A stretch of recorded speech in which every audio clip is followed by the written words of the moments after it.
we're going to look at Zhan Zhuang. Zhan Zhuang translates as standing pole or standing like a tree, sometimes people call it.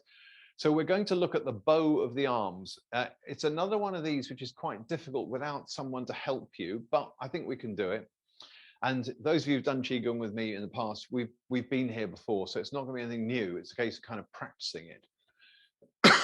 Right, so leave your legs out the game for a minute completely. So all we're going to do is bring your hands to about 45 degrees and just leave them there. Now, can you just look at look at the shape of the arm at the moment? It's not this. Oh, hang on, let me get in both cameras. It's not this. So this is a bit angular. So we do need a curve, but the feeling is of a curve coming all the way around to the tips of the fingers. And were that hollow in the middle to be filled, it would actually create a kind of oval around the back of the body, not inside here in the front. It's actually the circle is on the outside coming down here, round the other one and onto your back. So check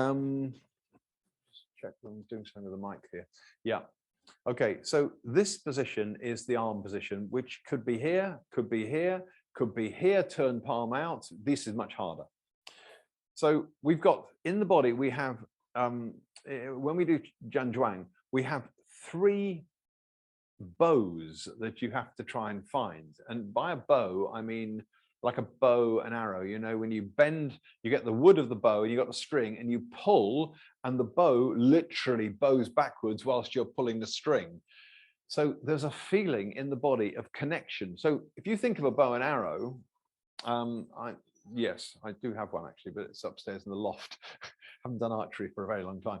And if you're looking side on to me drawing the bow here, if you can imagine the bow would be now curved like this, it would be bent. The pressure on this point at the top where the string joins to come to here, and the pressure on this point at the bottom would be equal. They're both exerting precisely the same amount of strength. It's not like the top's working harder than the bottom or the bottom harder than the top. You need that feeling of equality there. So here, it's a bit like having a bow lying on its side. Yeah, lying sort of at an angle maybe on the table. You need to feel as if there's a feeling of connection all the way around your back. Now, it's not do this and really stretch out hard, because when you do that, this actually pulls the shoulders slightly forward out of the joint.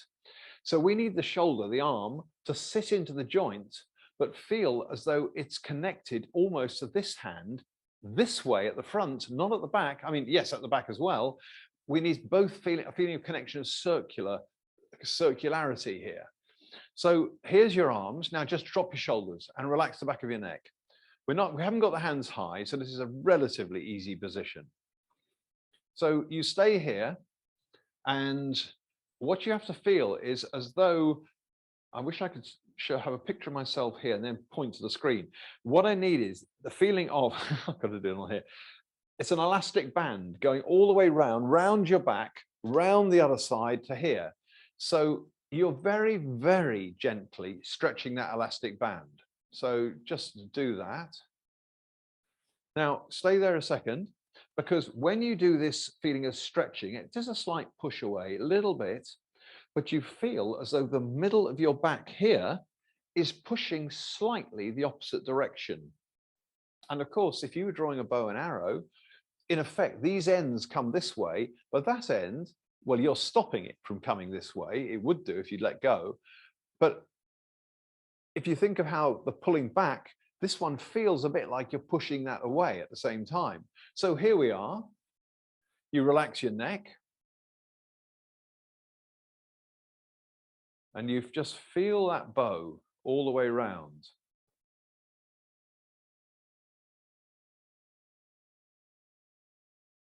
Okay, stay there and very, very, very slowly lift the hands higher till they're about the height of your heart. Your wrists will be higher than your elbows. So I'm now round about here. I'm not a lot higher. You can see this is not much higher than the elbow, but it is higher. So I've got that same feeling. Now, keep that sense of elastic band going around you. If you overdo it, your arms will get tired, because what happens is you've started using muscles here to do it. So you have the feeling of the arms very gently expanding, but the back also expanding.